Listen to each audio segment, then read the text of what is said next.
Welcome,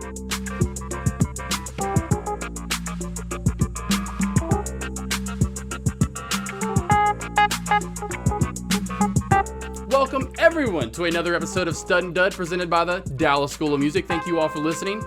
I'm Josh Smith. With me each week, the Doc, Dr. Bob Lawrence. What's up, Doc? Man, I'm fired up today. I know you're super stoked. Stud of studs and here, also, man. you also have the prediction of the World Series in your back pocket now. I did. I predicted the World Series champion back at spring training. Wow. On this show. Back in spring training. So now I've got to make a video when Doc calls the World Series champion in spring training. He does. Look at it. So look at it. All day long, he's going to be glowing.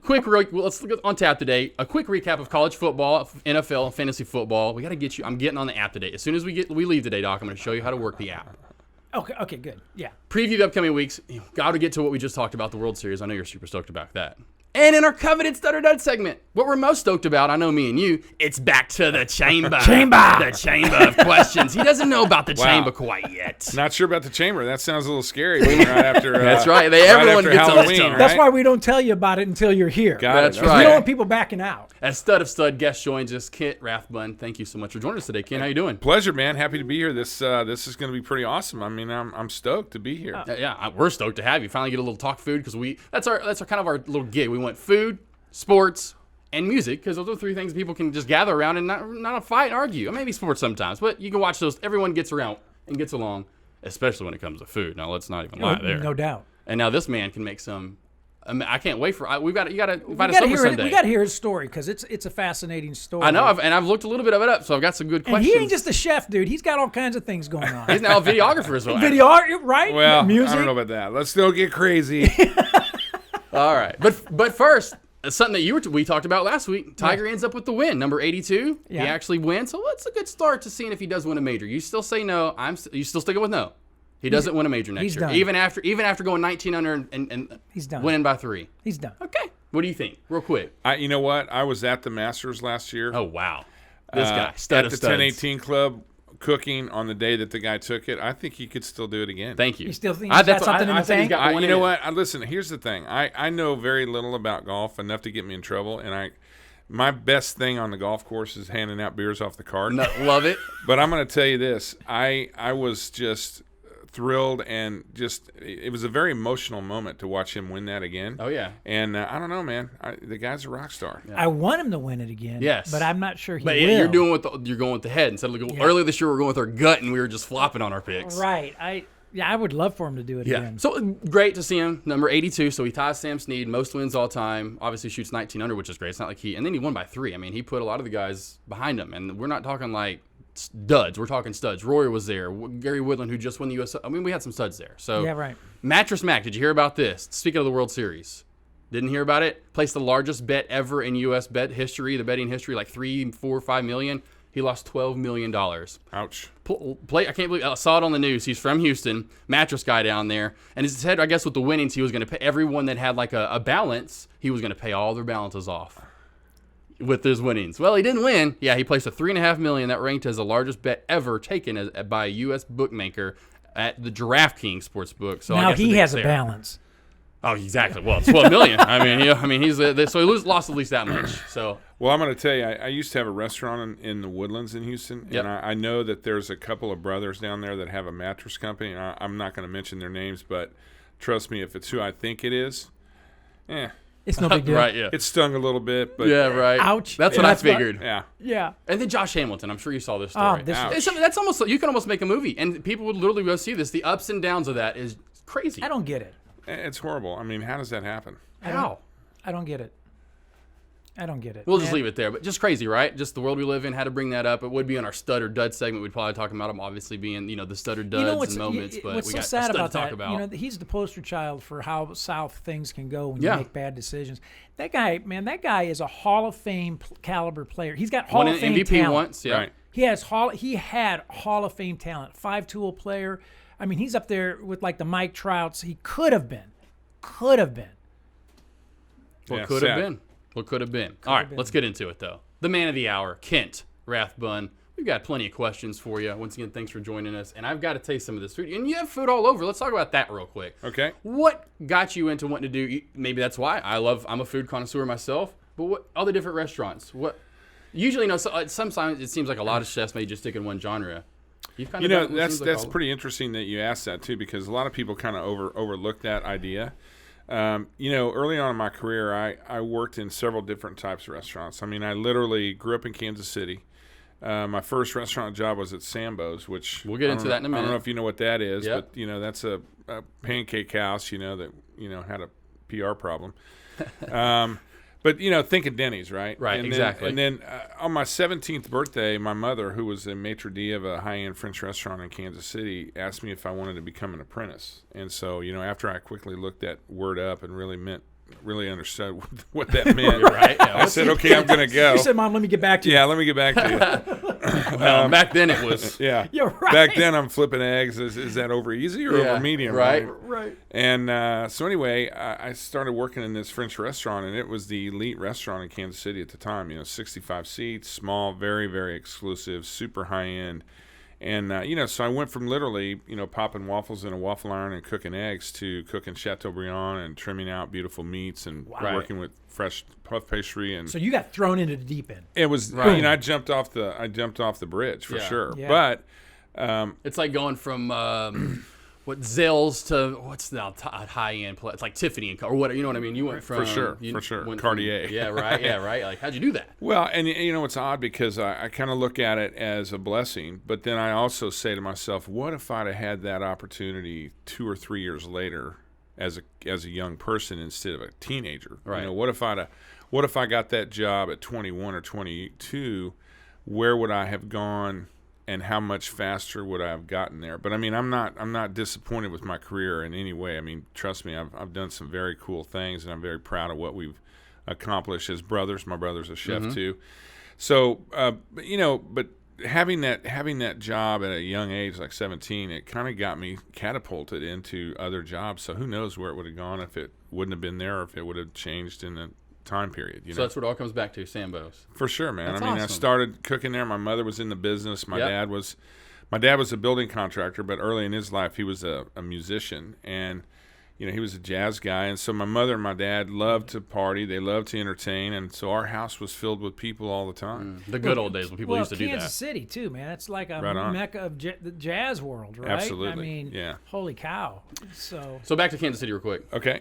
Wearing the colors. Royals fan? Royals fan, Chiefs fan. Go Chiefs. Okay, just making sure. I had to ask that. I just had to bring this up. My first job, which I brought up to him, definitely he's never heard of the city. I know you have probably. First job out of college. I'm a morning show host. I got a job at KCHI. It's a radio station in Chillicothe, Missouri. Oh, wow. Yep. Chillicothe, I remember. So I cover sports, St. Joe. I mean, all the region around there, I'd be covering the sports. Oddly enough, the first thing that popped into my head when you said Chillicothe, when I was a kid, Chillicothe got hit by a really bad tornado. And it was, remember the movie there? They talked, right. So oddly enough, that's the first thing that popped into my head when you said that. That's crazy, yeah. And so I'm from Arkansas, so I'll go up there. I'm like, and you get them further up north, but you don't think about it that often. I'm like, wow, dang, I got destroyed by one. Yeah, really. So you see that. So I had to ask that real quick. So let's go back. Sambo's. I'm interested to hear this great story of how you kind of got the job there, maybe lied about your age, and then less than a month later, you're actually cooking instead of doing dishes. Yeah, so I started working there as a dishwasher. Right. And literally my first couple of nights, man, I'm kind of going, okay. Not what I'm wanting. This is not where I want to be. Because first of all, my brother and I are both Eagle Scouts, so we both were in the Boy Scouts. We both had been cooking on scouting campouts for 5 years before we even got to work at Sambo's, right? So we were pretty decent little cooks already. We were nowhere where we should have been as an employee of a restaurant like that, but that came quickly is what I'm trying to say. So I started out as a dishwasher. First couple of nights kind of going, wow, I need a new career. Went out and introduced myself to the nighttime cook. So back in the day, that cook was called a graveyard cook. So they would come in at 10 o'clock. They'd work till 6. So I went out and I basically said, hey, man, I want to learn how to cook. I said, I'm happy to stay late after my shift for free. I said, with the understanding that when I get to a point that you're comfortable, if you throw my name in the hat for the next cook position. And I kind of think the guy thought it was maybe an opportunity to get a little of his prep done. And oddly enough... That's exactly what he was thinking. Oh, yeah, well, let me tell you, oddly enough, before I turned 21, that same cook was working for me. I was the chef of a restaurant, and he was a cook in my own restaurant. Wow. That's amazing. At 21 years old. So unless, 5, 6, 7 years there. Right on. And so, I worked at Sambo's for 2.5 years. And on my 17th birthday, I went to work at this French restaurant called Le Bon Auberge. And your mother worked there, right? My mother was the maitre d' there. And, of course, my mother was not only the maitre d' there, which was, oddly enough, back in the day, you couldn't find a woman on the floor of a high-end French restaurant. Or, for that matter, there were captains and there were maitre d's, but they were not held by women. Right. And so she was not only in that position, but she was also 6'3", wow, which made her extremely memorable. And she was an entertainer, and she was known throughout the city as one of the top restaurateurs in the whole city. Wow, that's awesome. Yeah, that's a great little story there. That's awesome. Yeah. Good times. So now back to the present. Are your parents still alive? Nope, both of my parents are gone. Oh, and, both of my parents are gone. But my dad died at a very young age for me. I was 21, so he never really saw my brother and I in any kind of success. I mean, we were still working in restaurants at that age, and we hadn't done a whole lot. But then my mom actually, she saw a lot of things. She saw the Iron Chef stuff. She saw us own restaurants. She saw us win awards. I had her at a dinner here in Dallas where I cooked for Julia Child's birthday, and I brought my mother in for that dinner. That's and awesome. so she got to see a lot of that. Gosh. That's awesome. You have family in Kansas That's City? what you still have? We still got some cousins. We had a very small family to begin with, but we got a few cousins up in KC, and we stay in touch with them. And of course, with the social media scene, I'm never more in front of my classmates from high school than now. I mean, it's like, oh my gosh, Right. So, I love that area though. Kansas City is a great area. It's a great town, man. It's a lot of fun, and I really enjoyed it. It was great. There's still great memories. In fact, they have their big Christmas tree lighting coming up on the plaza coming up on Thanksgiving evening, and I really am considering just popping up there for a couple of nights and just walking the city and just kind of remembering my Taking roots. it all Yeah, it's a in. different feel than even here. I mean, you get up there, and I remember that was these. I forgot when what point when you're getting these snows, because I've moved up there in Chillicothe right before Thanksgiving in November 2013, and that was that winter we got a lot of snow, especially up north, and it was so cold. And yeah, it was it's a whole different feel up there. And everyone's it's snowing all the time, and people are in their gear, and the people it's beautiful too. It's different. I like it more so than. And unlike Dallas, snow and those kind of weather conditions are sort of embraced by Kansas City in the winter because they want that feel. Oh yeah. They want it when they want it, but for sure we don't want it ever. yeah, right here. Yeah, exactly. Especially the way people drive. It's like you put any precipitation down on the road, and it's. Well, it's like apocalypse now. It's like you've got two choices. You're either driving 80 miles an hour or you stay home. Right. I mean that's it. So how did you end up in Dallas? That's exactly the transition. Yeah. So years ago, my brother was the first one to leave Kansas City. My brother went to Houston and worked for the Brennans at Brennan's of Houston. He's in Atlanta now. He's in Atlanta now, Gotcha. and so he took off and went to work for the Brennans. And at what age and year is this? So this was probably 1986, Gotcha. 1985, Gotcha. 1986, 87 kind of time frame. And so he was working there, and honestly, I was the chef of a restaurant in Kansas City called Papa Nick's 2121 Club, and it was a very high-end steak and seafood house. It was kind of like Del Frisco's back in the day. So we would have crab legs and lobster and great steaks and this kind of stuff, and it was a very popular restaurant, but it was very set in its ways. And so Kevin, was working at the Brennans, and every time I'd talk to him, he'd be talking to me about all this fantastic food, and of course I was making twice the money he was, so it was very hard for me to kind of make a transition. But then I thought, you know what, I've got to go. I can't follow the money right now. I got to follow the career, and I got to follow the learning and the possibilities. So I ended up going down to New Orleans and working for the Brennans at Mr. B's. And so Kevin and I sort of we passed each other in the night. So Kevin had worked at Houston and then got transferred to Commander's Palace. So Kevin was working for Emerald Lagasse at Commander's Palace when I rolled into New Orleans to work at Mr. B's, but literally Kevin left 10 days later and came to Dallas to work with Stephen Piles. So then I worked at Mr. B's in New Orleans for 2 years, almost to the day, and then I got an opportunity to move back to Kansas City to manage and be an executive sous chef for the American restaurant, which, by the way, was the other super high-end restaurant in Kansas City. owned by Hallmark Cards. It was a showpiece for the company in their headquarters called the Crown Center. And so I went back there to work as the executive sous chef, and then I got quickly promoted to the chef of a restaurant called Milano within the same company, which was a Northern Italian restaurant. And then I got an opportunity to come to Dallas and work at the Mansion on Turtle Creek with Dean Faring. So you asked me a question earlier, and so now if you think about it, now I've worked in a pancake house, now I've worked in a French restaurant, I've worked in a high-end American restaurant, I've worked in a Creole Cajun restaurant that also specialized in a little bit of Asian food. Then I worked in the Mansion on Turtle Creek, and then a Northern Italian restaurant. So all of that happened within, a 4 to 5 year period, right? So to sort of pigeonhole me into one cuisine, I just never thought I wanted to do it, nor did I think it was a good move. Right. And so I started coining my sort of cuisine as world cuisine. And it became my goal to go out and learn everything I could about every country's food and the way they did things and techniques. And so that's kind of what I love to do, man. Wow. And traveling is my cookbook. Yeah. And, I dig it. That's the way I do it. Now, what is your favorite thing? I know you love doing it all. Yeah. What's your go-to? If you had to pick any of that, American, the Asian, the Italian, the French. Man, it's tough. It's tough because, all those foods, to me, I've been asked that question a number of times, and I kind of smile and I always say, well, my favorite thing to do is really good food. And I wish I could pinpoint what I like better. I love Asian food because Asian food that it's that umami flavor that you just want to go back and go back and go back and go back.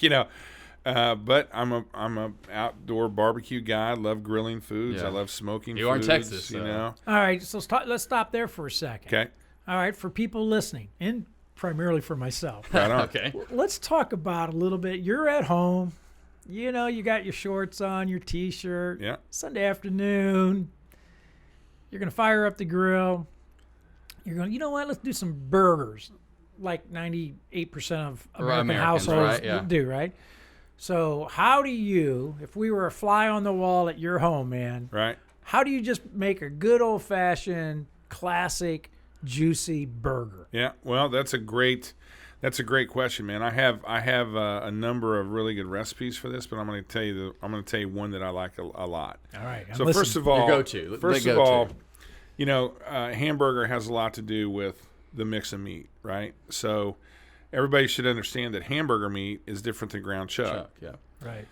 Hamburger meat should actually be cooked pretty done because hamburger meat is a mixture of meat from all different parts of the animal. Some are closer to areas that are, potentially harmful to you if not cooked completely, right?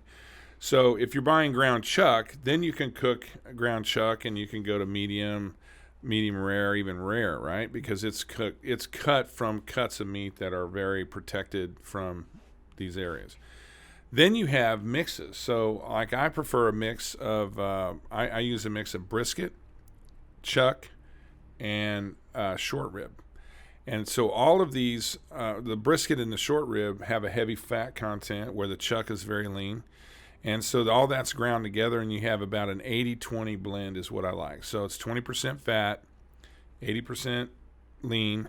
And then the other thing I do is I season the burger meat before I make the patties, right? So I have a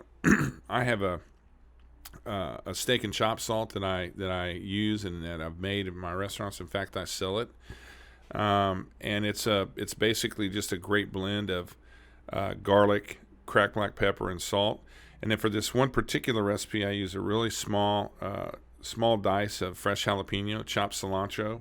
And jalapenos, as soon as I said jalapeno, I started smiling. And basically, it's a cilantro burger. Oh, yeah, it's a jalapeno cilantro burger. I like a spicy jalapeno jack and some cheddar on that. And then I do a ketchup with chipotle chilies, lime, and cilantro. And so it's a little bit of a southwestern kind of deal, but I'm telling you, man, once you hit that. Now you are, and because being a Southern guy, especially in Arkansas, he's always salt and pepper, which you always get. It seems like you have had salt and pepper. Is it always dry? Do you add any of this Worcestershire sauce or any type of liquid to it? Actually, I do. Not to this particular recipe, but I make a fajita marinade where I use soy sauce and Worcestershire sauce within the fajita marinade. I mean, it's a little bit of olive oil, it's onion, garlic, cilantro, lime, jalapeno, soy sauce, and a little bit of Worcestershire sauce. And some of these condiments, man, they're pretty good. I mean, these companies, they spend millions of dollars in R&D making these condiments good. And trust me, a lot of them are kind of heavy on salt, which is what people don't realize about some of those things. Right. But look at the sodium on the back. Well, my brother and I have a saying, if you come to our house and you don't leave with swollen ankles, you really haven't had the effect. Yeah, trust me. You know what I'm saying? I mean, listen, if you're gonna eat a nice meal, season it up. Okay? Oh yeah, trust me. And, if you want to eat a salad tomorrow night, that's fine. But if you go out and buy a beautiful steak or you're cooking great burgers, enjoy it. Make it good, and make it right. I'm right there with you now. There for a while, I tried to eat really lean burger, but I'm like, if I'm going to now, like I eat lean, just eat really we're bull and we're lean. I'm like, but if it's Sunday and if I'm doing burgers now. Well, I'm going with your route now. Right I'm going to enjoy this. I mean, knock it out. So if I go to Tom Thumb this afternoon, man, I can't. Where do you get a combination of chuck, brisket? So I don't think you're probably going to find that particular combination at Tom Thumb, but I think you probably could get a similar combination from like Central Market or someplace that has a butcher that'll grind up something for you. They actually might have ground sirloin or ground short rib. Brisket, they might have that in their grinds. There's a couple of butcher shops around the city that are for sure going to have that kind of thing. But barring that, just get a good 85-15 or 80-20 ground chuck blend and go with that, because that's the good stuff for sure. So that's the good little, and then I'll add all the different little for sure ingredients to it. Yeah. Okay. Season it. Second question: want to make a good steak at home? Okay. Right. Do you do it on the grill, the egg, or a gas grill, charcoal grill? Do you do it on your oven? I have people that say do it that way. Well, so you're talking to a purist, man. I'm cooking outside. Okay, good. And so I do a lot of work with Lynx, and Lynx is an outdoor cooking equipment company, and it's basically, in my mind, it's one of the top two outdoor kitchen equipment companies in the U.S. And so I have a kitchen in my home that is, it's basically a show kitchen for Lynx. I mean, it's fantastic, and I have everything from pizza ovens to smart smokers to grills to like it is a full kitchen. It's ridiculous. Yeah, it's really awesome. And so I love the convenience, and I love the look, and I love the styling of a really beautiful stainless steel gas kitchen. Mm-hmm. But I also have a green egg, and I also have a Kamado Joe. And so I cook on wood, plus I have an 18-foot smoker on a trailer. Oh. So it's like I got all the toys, man. Yeah, right. And when I talk about this a lot, I mean, nearly every week, a couple of times, I'm talking about this exact conversation, and I say, look, don't feel like you got to go one direction or another. Right. I mean, I think the convenience and the styling of the stainless steel stuff is fantastic. And by the way, these Lynx grills, they'll get hot enough to sear a steak just like Del Frisco's or any major steakhouse in the country. But then again, the Kamado Joe and the green egg, that's where you're cooking on wood, and you can slow smoke, you can slow roast, and you can grill on wood like nothing else. I mean, so, on Sunday, just this last Sunday, I rocked a couple of rotisserie chickens on the Kamado Joe, and they came out just ridiculous. Awesome. I mean, fantastic. Smoking some chickens. Yeah. I mean, why wouldn't you? That's right. I mean, if you can. Yeah. Oh man, good stuff. I'm just getting hungry listening. I know. To you, man. And I'm going to just briefly mention this to see if medium rare though. Steak medium rare. Yeah, exactly. There you go. Absolutely. So. And let me. I don't like that well done stuff. Well. And by the way, I mean, I love when you go to steak places and they make fun of the people. Like, oh, you're ruining it. Well, there's, we just had this conversation in my restaurant last night. We put a new piece of meat on the menu in Emoto last night, and it's a top sirloin cut. And so it's not going to eat like a filet, although it's called a baseball cut filet, okay? But it's a top sirloin piece, and so it's going to eat a little bit more like a strip. It's going to not be quite as tender as a filet, but it's going to have more marbling, right? And so different steaks. I mean, by and large, I'm a medium rare guy for all kind of red meat. Mm-hmm. But the whole Wagyu thing is getting to be insane, right? And so I always try to teach people about the Wagyu cuts don't try to do those too rare, because part of the beauty of the Wagyu is that fat melting. And so you have to get the meat at a particular temperature to have that kind of start to melt a little bit. Otherwise, it tastes a little pasty in your mouth. But I'm going to tell you that medium rare is kind of where I want to be. And by the way, if you're a hunter, if you're waiting for the next 3 weeks to get into deer season, rare. I mean, that is, the more rare your game meats are, the better they're going to taste, because game meats are 100% lean. Exactly right. I mean, I don't know if you know, but venison is the leanest meat on the planet. That's what I figured. Even more than fish. Wow. It's more lean than fish and chicken. We have dogs, so they have a ton of dog food. My wife is regional for Hollywood Feed, and a ton of the dog food now has moved to. I mean, obviously, fish has been around, but venison's been huge lately because how lean it is for certain dogs that need to be on a certain diet. What's your favorite cut? Is it a ribeye? Is it a fillet? Well, I will. Like, I can't even remember the last time I bought a fillet. I love fillet, but fillet for me is just not the flavor profile that I'm looking for. Right. And I also explain this in classes and discussions all the time too, man. If you're eating a strip or a ribeye, it's because of the fat. I mean, that's what you're liking. That's right. And there's also a little different. I teach a different technique on those two pieces of meat too, right? So like I kind of have a 3-range discussion about temperature: ripping hot, somewhere in the middle, and low and slow. Okay. And so the ripping hot place is where you're going to put that ribeye or that strip or that burger, because you want that seared and you want that flame coming up.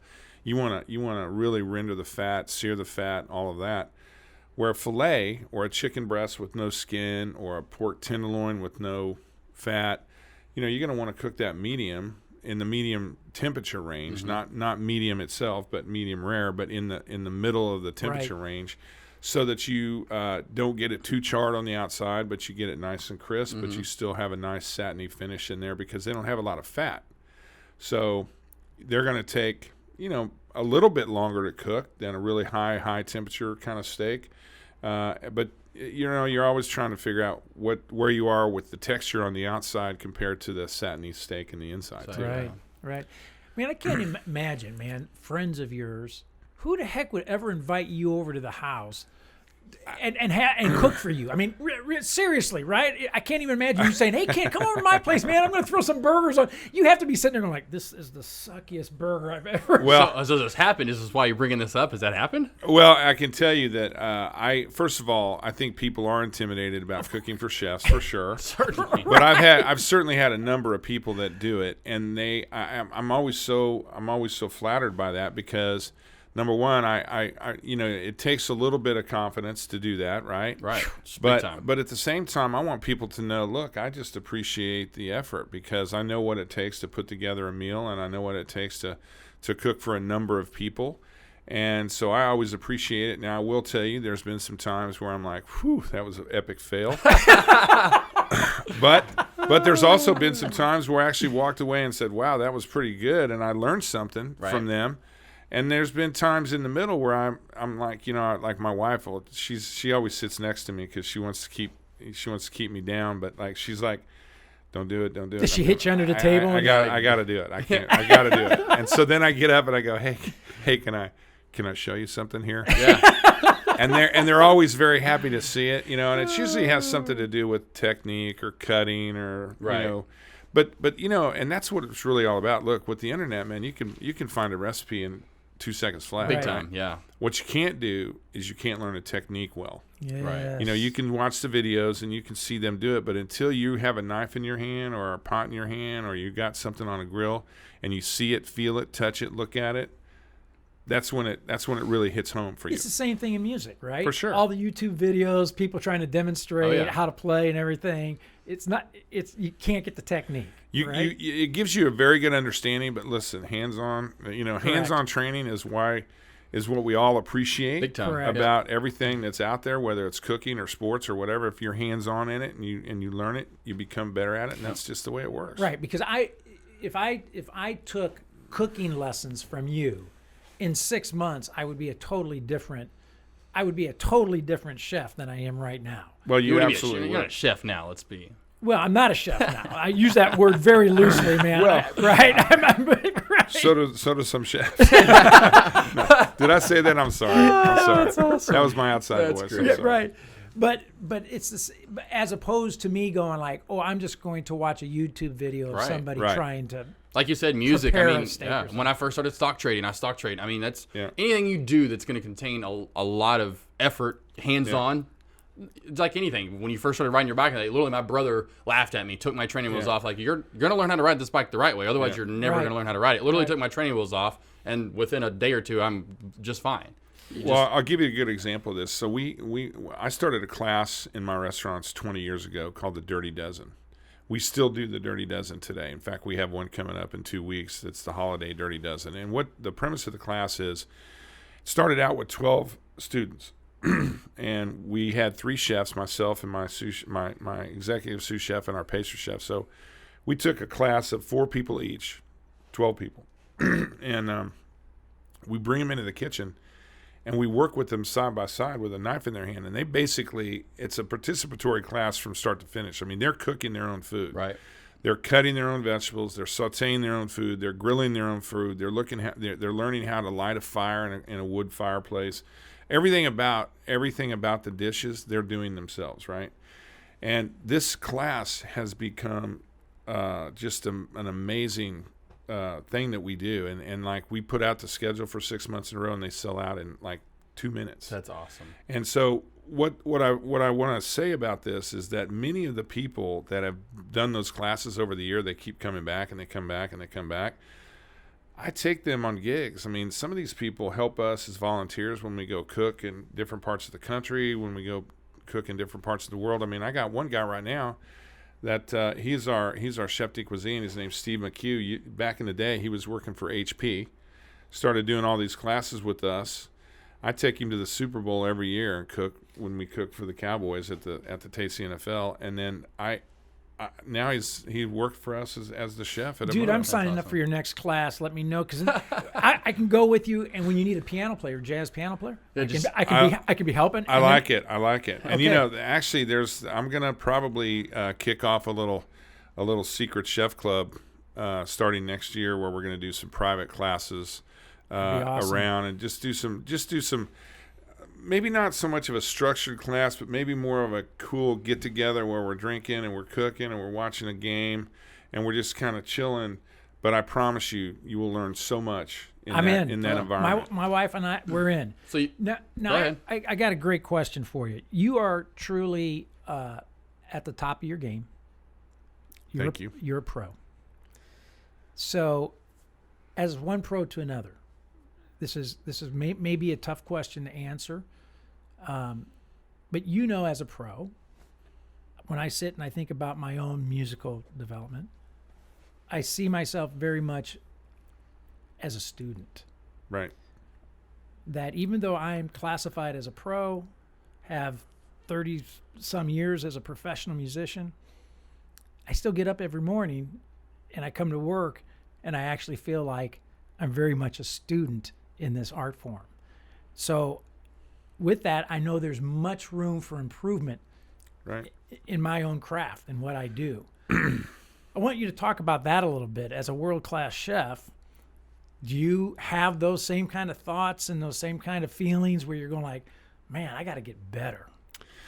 100% absolutely. Okay. I will tell you that I think one of the first lists, one of the first things on the list of attributes of a pro is understanding that they are practicing their craft. Correct. And I am thrilled every single day to learn something new.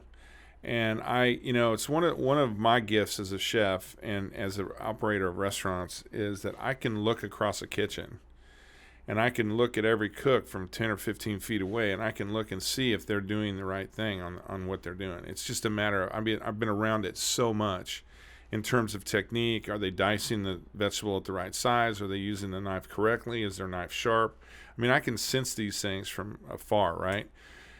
But there are many times when I'll walk into a kitchen and, I'll see somebody doing a technique or doing something new, and I'll kind of go, well, that's not the way I do that. But then I'll kind of watch, And sometimes I say to myself, you know what? That's actually a better way to do it. That's good. The same guy that started teaching me at Sambo's years ago, he used to say to me, "Hey man, you find the laziest guy in the kitchen, you give him the hardest job, and they'll find the easiest way to do it."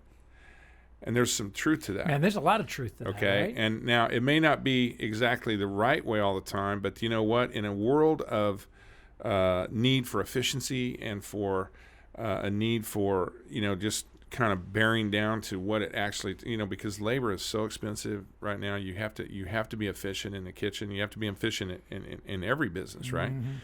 And so right now it's not about just hiring people. It's about hiring people that are talented. And so with that, you get new things that hit your kitchen or hit your business where you're going, okay, that's new. I like that. And I feel disappointed in myself if I don't see something new every day. Yeah. I had a teacher one time. I've had the blessing to study with a lot of great professional musicians, but I had one in particular that said to me, "Bob, don't ever forget this. You can learn something even from the worst musician. You can learn something." Agreed. Right? So, everybody's got something to offer. Right. So as a chef, even the worst cook, you might be going like, "Hey, that's pretty clever, man." Absolutely. Yeah. Right? Probably be one of us when he teaches us. We'll be doing something. He's like, well, I don't know what he's doing there, but that kind of gets the job done. But don't you find though, it's kind of like music. Everybody loves music. I mean, people are fascinated by cooking and there wouldn't be so many shows if so. They really are. Right? There's a fascination. Who doesn't want to be a great chef? You know what's really great about what we do is, and I say this a lot. What the greatest thing about being a chef is also the worst thing. Right. And that is that we find ourselves often in the middle of everybody else's party. So when you are and a musician can be the same way, right? Oh, so absolutely. when you are great at what you do, if you're the musician that people are coming to listen to, then you're working, but you're also in the middle of their entertainment. You're also making the night for them, right? And what better gift can you give to people around you than to make them enjoy a few hours in such a crazy world that we have right now? Correct.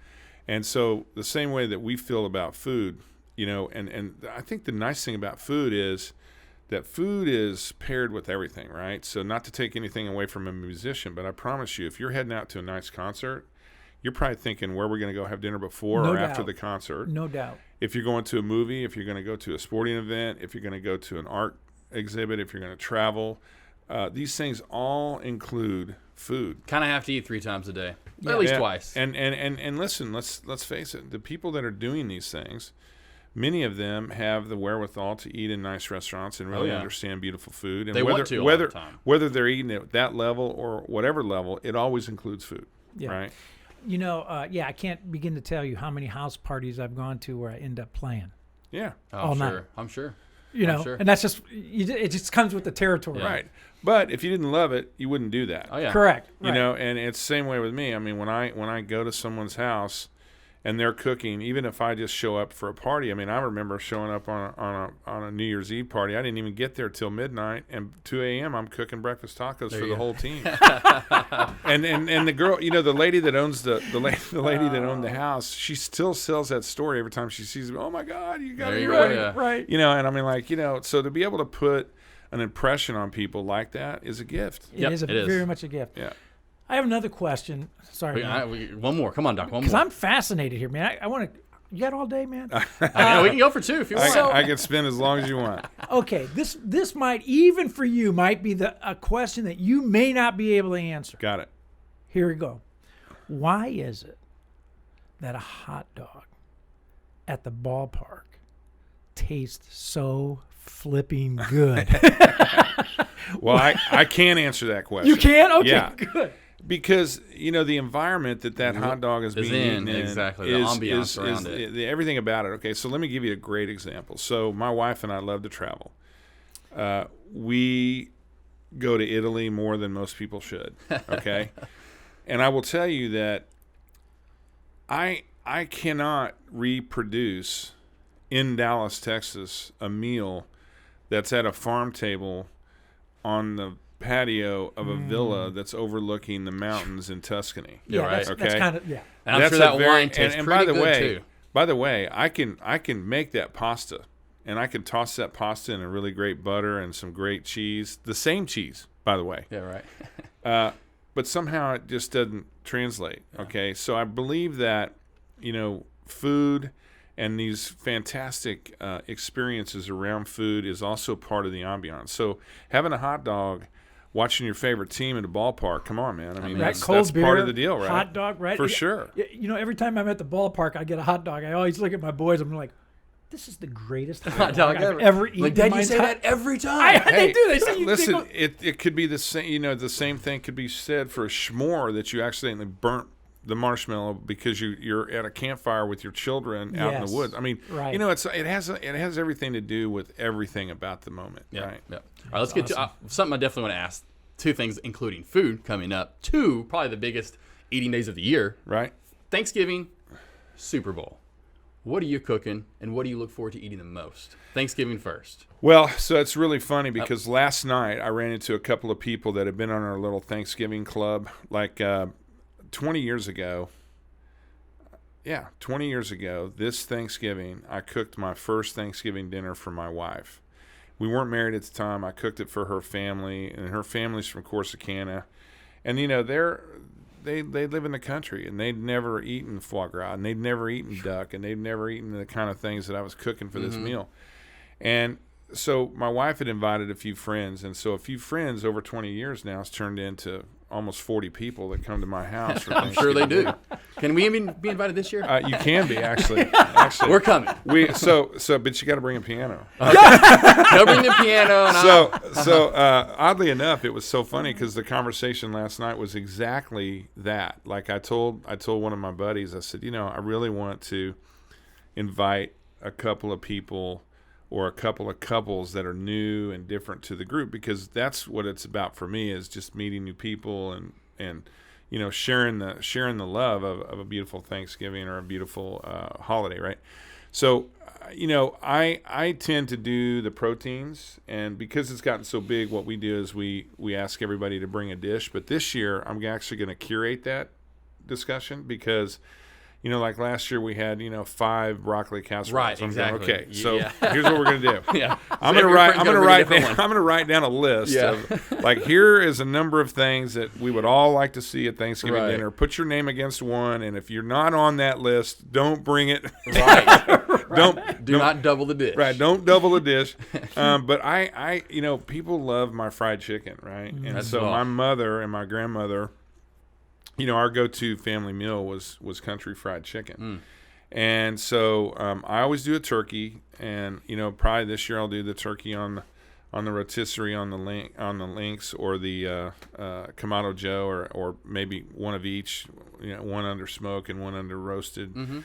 But we'll probably fry some chicken. And this year I thought that instead of frying it pan fried like I normally would, I'm going to fry it like a fried turkey. Ooh. So I'm going to fry 3 or 4 chickens whole. Nice. In a turkey fryer. Yeah. We're going to do a nice Cajun sort of red eye gravy with that, and some jalapenos and all that kind of stuff. Every time he throws those jalapenos in, I'm like, this is my guy right here. Got to do it, man. I love jalapenos. Got to do it. Everything. My wife, I'll be eating anything, like a sandwich, and I'm cutting up. You're eating. I'm like, I got to have a little spice, a little crunch. I'm going to get some jalapenos. You know what's crazy, though, is this. So this year, I have been. So I think I mentioned it. I represent the Cowboys every year at the Super Bowl, right? At an event called the Tasty NFL. The Tasty NFL is the largest food and wine event that's sanctioned by the NFL at the Super Bowl. It is a fundraiser for the national, for the food banks around America, right? And so there's a chef and an alumni player or two from each team that comes together in Super Bowl City on Saturday night, and we do this big taste around, right? And so because of that, I have an affiliation with the Cowboys over the years, and so they asked me to cook at the stadium. And so the last few years, they wanted me to cook on Thanksgiving Day because that's like their big, their big deal. And so of course I'm flattered by that, right up until my wife says, "If you do that again, you're out of the family." Yeah, right. So I could see that. This year I'm going to be home. I've already done my deal. I did the home opener. at Cowboys Stadium. So this year I'm home for Thanksgiving, so I'm cooking. That's awesome. So there we go. That's good. You got one more question before we move on to recap and preview? Go ahead. Hey, man, I might have a couple more. I love it. I love it. Do it. Your heroes in the cooking world, who are they? You know, I almost brought this up. Yeah, literally. I mean, people think of body flay and all. Who are your true? Well, so I want to talk about two people. Number one, I want to talk about a guy by the name of Jim Mills. And Jim was the executive sous chef at the mansion on Turtle Creek when I came to Dallas in 1990. Okay. And, you know, Dean and I love Dean to death, and Dean and I are best friends. And, you know, we at one time had a business together, you know, my wife and his ex-wife, Lene. We still own Shinsei, and that was, you know, Dean was involved in that until he and Lene separated. So Dean and I are great friends. Nothing against Dean, but there was a guy that I work with daily at the mansion. His name is Jim Mills. And I want to tell you that one of the greatest things about Jim was this sort of respect and this sort of team environment that he built. And he taught not only me, but everybody around him how to take a very difficult situation and turn it into something golden, right? And I kind of felt like this way before I met him, but he really kind of solidly put it into my head, and that is, you know, as a leader, man, if you walk into a situation and you're reprimanding a cook or a group of cooks or a team or a group of people in a business or whatever, and your message ends up in their head as, that guy is a jerk. He's an idiot. Exactly. Everything's reminds me of lost almost at that like moment, coaching right? in any sport, kind of the same type thing almost. And so, you know, I tell my people right now, you know, the chefs that I have, the managers that I have, and I explain to them, I said, listen, if you think for a moment that the people walk away from a discussion that you've had about how to counsel them on something different, and they're not saying in their head, I don't ever want to disappoint them again, you have failed. Because the message has to be respected and it has to be believed by them, or you're just talking. Exactly. Yeah, right. So Jim taught me a lot about management of people. He taught me a lot about finesse in food. And I went from a really good cook to a chef at the mansion on Turtle Creek with working with Dean and Jim. So now let's flip to another guy that I haven't worked for, but I respect highly, and that is Thomas Keller. You know, Thomas Keller from the French Laundry. You know, not many chefs around have had the French training like I've had. I mean, I had that French training when I was 17 years old, and that's why I said earlier in this conversation, it would have been interesting for me to have that experience when I was a little older and could have taken that a little farther and maybe taken a little bit more out of it. But the one thing I love about Thomas is his absolute 100% dedication to the discipline that it takes to do that level of food, okay? And, you know, I think that he is a phenomenal chef because he doesn't accept anything but perfection. He shoots for perfection every moment. Everything he does is carefully thought out. It's not cheap. But he commands that price because he delivers that kind of food. Mm-hmm. And the people around him respect him. I respect him. And quite honestly, not everybody can be in a situation where you can run that kind of kitchen and kind of restaurant and be able to survive in this day and age. There's only a certain amount of places where you can have those level of restaurants. But I can tell you that he is a guy that I look at and I say, I wish I was more like him in some ways. Julia Childs, you mentioned her. I did. Yeah. And you cooked for her. I've cooked for her a number of times, actually. So would you say she's kind of like the Jack LaLanne of cooking? I mean, she kind of escorted. Wasn't she the one who escorted in this whole phenomenon now of TV? Oh, for sure. Right? Well, and when I was a kid, I mean, this is why this whole thing with Julia Child was so important to me and so kind of, you know, monumental in my career, because this is a woman that I watched as a child. Right. Cook. Right. In front of me on TV.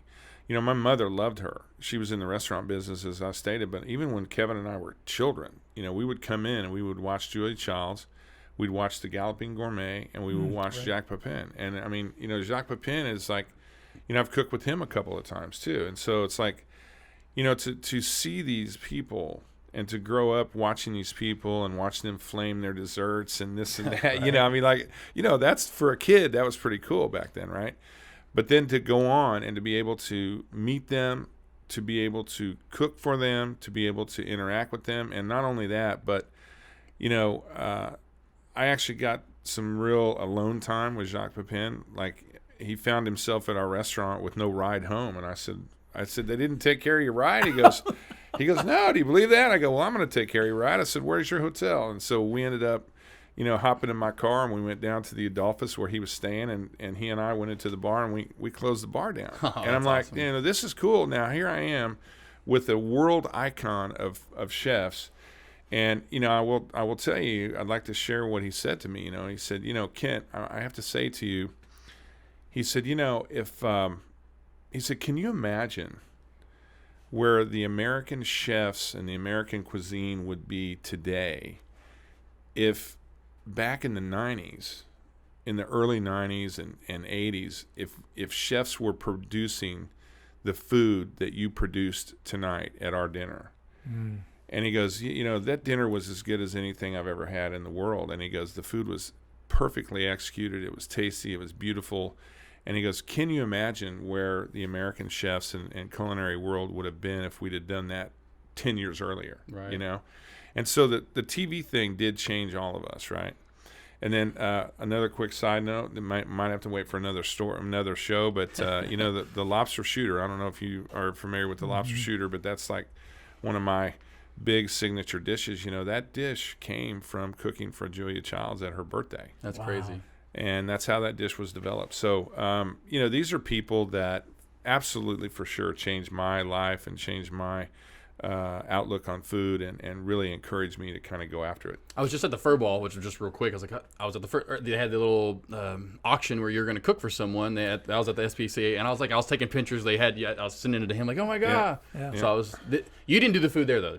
No, I didn't do the food there, but I wish you would have. Well, let me tell you that. Thank you.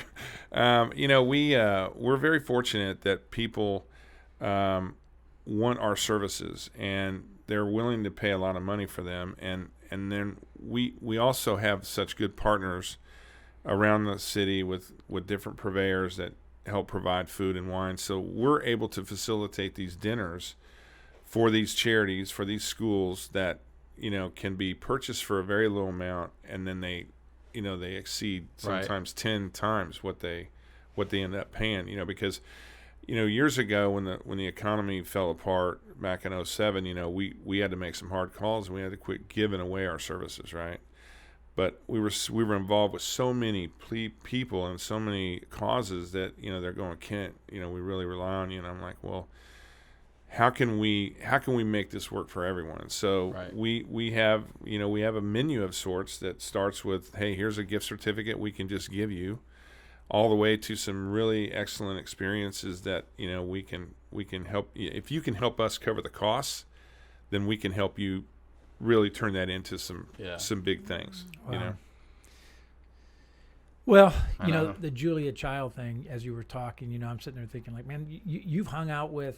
That would be like me hanging out with Miles Davis, man. Right? It's like, come on, or man. Even just like think of this though. Even more, I guess so, but that because the longevity of music or food. But even like maybe me, a sports fan, like I'm growing up watching John Elway. Now you never get the chance to catch a pass from John Elway. You essentially got to cook with the people. You know what I'm saying? That's what's really cool. You got to go full circle there. Well, and that's really true. And what I still find amazing, I mean, I kind of have to I chuckle under my breath every time I talk about this, but not long ago, I was asked to be on the stage being interviewed with Troy Aikman. There you go.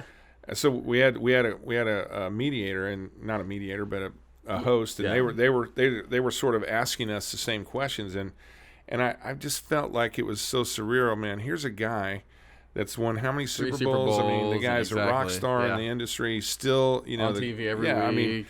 And I'm sitting on the stage next to him, getting asked the same questions.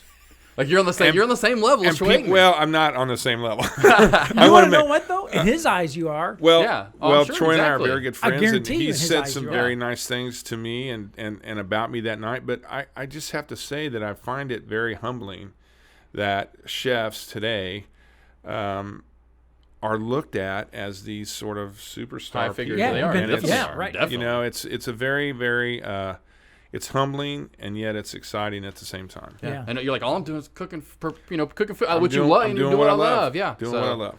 Yeah, you know, I had a buddy who, this is kind of interesting. You probably can experience this because you can't get away from food, right? Whether Right. you go to Whataburger Never, or whether ever, you, yeah. whatever, Right on. you cannot get away Food from for food, life. right? I had a buddy who was a musician, and he finally had just a change of heart. He completely dropped music completely and went into visual arts. He became an artist. I said, dude, why'd you stop music? I don't get it, man. You're a phenomenal musician. He goes, well, because Bob, he said, when I see bad art, all I got to do is turn my head. Music, I can't turn off. Bad music, I can't turn off my ears. Right. I thought that was That was fun. pretty I thought it good. was Yeah, hilarious, that's right? It is funny. You as a chef, you can't go anywhere, man. You how do you avoid bad food? You know Right. what I mean? Well, and there's plenty of food out there that is not, what we would consider super good stuff, but that's part of the business too, right? I mean, that's another thing I get asked all the time is, are you a critique in every restaurant you go to? And I say, of course I'm not, because if I let myself do that, then I would be constantly on. I would be constantly working. Correct. My Wearing brain yourself out. would constantly be working as if, Now I will tell you that where I kind of draw the line is there's two places, right, where you start to pay good, real solid money. You start to pay real solid money for food. It should be good. Exactly. Correct. Or when you're a chef or a restaurant that holds themselves out as, hey, we're doing something special. We got some cool things. Then okay, let's bring it. Let's see right. it. Right. And but when I go to the average restaurant, I'm like, Whataburger. well, I mean, even restaurants that are way above that kind of fast food level. Yeah. I mean, there are some restaurants out there that they're not trying to win awards. Right. They're just Chili's trying to or whatever. Right. Yeah, they're trying to put out some food for you to enjoy, and the family, it's kind of relax. the difference between fueling and dining. You know what I mean? Yep. When you fuel, don't be a critique. Right. I mean, when you're paying $2 for taco at Taco Bell, how much do you expect from that? Right. You True. know what I'm I saying? know. Yeah. And by the way, I do that. Hey, good. That's great. I'm to a hear. Taco Bell guy, man. Well, I love I just recently purchased a Mini Cooper, and I just now realize there's a difference between driving and motoring, right? Right. There's a difference. For sure. Yep. Right? For sure. I've been driving for a long time. Yeah. But I get in that car and I got to watch myself. Right. Because I can motor in that car, man. Yeah, for sure. You know. All right. Move forward. Yeah, man. We're going to have you on again. Okay. We Cool. want to have you on. Let's do it. Okay, I just want to make sure. Oh, But let's move awesome, on to man. recap and preview real quick. Let's fly through that because I could sit here and we could talk to you for like 3 hours. We could do a real show. It'd be like one of those like my dad's show, which that's why I always complain to him like you get 4 hours. I'm like I wish we get 4 hours. I mean, Man, it's awesome. and every day he gets 4 hours. Anyway, recap and preview real quick. The NCAA last week. How big are you into sports? Let's just get into that. Obviously, you love your KC teams, but do Yeah. you still because you have so New much going on? coach. Do you still New coach. I announced don't yesterday. coach. My son plays football for Green Hill. My daughter is all about the volleyball court and the soccer field. I don't coach primarily because I can't say that's one of my fortes. Right. I understand a little bit about each of those games, but I'm no expert. And so by the way, most of the time when these games are happening, I'm in the middle of working. That's exactly what I Right. figured. Right. All right, so number one, Bama destroys Arkansas. I'm from Arkansas, so Arkansas boy here. It's been terrible over the past few years. Just to kind of reiterate, we know it's been terrible. I'm sure you know as well. But Arkansas destroyed by Alabama. You said LSU is kind of overrated. You did last week, but they are number one in the country now, and they beat number 9 Auburn. I know it still was at think home. they're overrated, Okay, but all right. You're sticking with your guns. I like it. Yeah. It's going. You're like They're just like overrated. Nationals that are all the way. Okay, upsets last week. We had a few of them. Number 5, Oklahoma. That was the first one earlier in the day. Did you even Yeah, I see that saw game? that. I saw went that. down. That was- I love that was a shocker, man. 'Cause remember, I was texting you. I'm like, you went out. You're golden. You're golden, Doc. We'll get to you in a second. Unfortunately, another big upset. TCU, my other like home squad, because I came here. I'm a sports reporter, like I said, in Chillicothe, and I made my way here. I was the lead reporter for TCU for the Ticket here in downtown. So love TCU. It's kind of like my side school. Sweet to see this right here, and they took out Texas last week. That was going on almost the same time Oklahoma Right. was going down. Right. And then the big one last night, or I should say during the nightcapper. Doc, what happened to Notre Dame? They didn't show up. They. I'm a big Notre Dame fan. Yeah. They just didn't show up. I mean, man. just got walloped, and now I'm saying I guess they're probably out of the college football playoff. I would pit say here. so, I yes. mean, safely the bet. All Yes. right, this week Baylor's number 12. I had no idea they're undefeated and they're number 12. They played last night. Did you see that game? I did not see that game. They barely escaped. They won 17 baseball's 14. over. So. I know, right? Exactly. That's what I was asking them about. Here's one that's what I just don't understand with teams like Appalachian State are ranked. They got up to number 20. They played last night. They finally lost. Guess who? Georgia Southern. My point being, you throw Appalachian State and SEC or the Big 12, how many wins do you think they'd have right now? And do you think they'd be ranked? 0. Exactly. So just it blows my mind when I see those teams that are ranked. All right. The, big games that are going on tomorrow. The largest outdoor cocktail party. You ever heard of that, right? The largest outdoor whatever it's called. I have not. In Jacksonville. The one Georgia and Florida play every year. Oh, okay. Have you ever heard of that? I was going to say I need the address. That is the largest, and it literally is dubbed that. I guess where's that happening? Where's that? Yeah, Jacksonville, Florida. I'll bring my smoker. Love it. Oh, you're going to feed a lot of drunk people, let me tell you right now. Gosh. That goes on in Jacksonville every year, and they extended that to like 2020 something or 2030, but they've been playing there for like over a decade now. Georgia, Florida, and it's great to see both of them ranked number 8 Georgia versus I say they're overranked in both. I think we both agree. Florida, number 6. Yeah. Overrated? Yes. Notre Dame. They're going to... They'll just to bring them up. They got to. VTech. They'll bounce back. SMU. We can cheer for our ponies here in Can you believe Dallas. SMU, man, undefeated. Kind of wearing the colors today, even so. Yeah, not intentional, but hey, if it fits, it fits. I think fits, baby. I'm happy for SMU. I think it's fantastic. 15 in the country. Yeah, that's unbelievable. And what's funny? Guess who used to coach for them? The Razorbacks head coach. Oh. Yeah, Chad Morris up on the hill. Winless in the SEC. Here he is, leaves an S. I bet he's going, man, I wish I would have stayed in Dallas. Oh. They finally have a little opponent this week, a little bit of a matchup at number 24 Memphis. So a little bit of a test this week. So we'll see what happens to them. Recap, week 8 of the NFL. Let's scroll through real quick. The Seahawks. I can't believe they kind of go up and down, but they're good again this year. The Falcons, it's like they switched, the birds have switched spots. The Falcons lost in the Super Bowl. The Seahawks have started going back up. Have you noticed that? Yeah. Kind of weird. Breeze bounced back. I can't believe they actually played him last week. We laughed about this last week. They played him. He's fine. Didn't get hurt. Now let's get to you real quick. Yeah. Because we're going to get to you. Right on. So the Chiefs. How you feeling about Mahomes? I love the guy. I think that not only is he a great player, but he seems to be a very, very good young leader. Very intuitive. And you know what? Listen, I grew up with the Chiefs.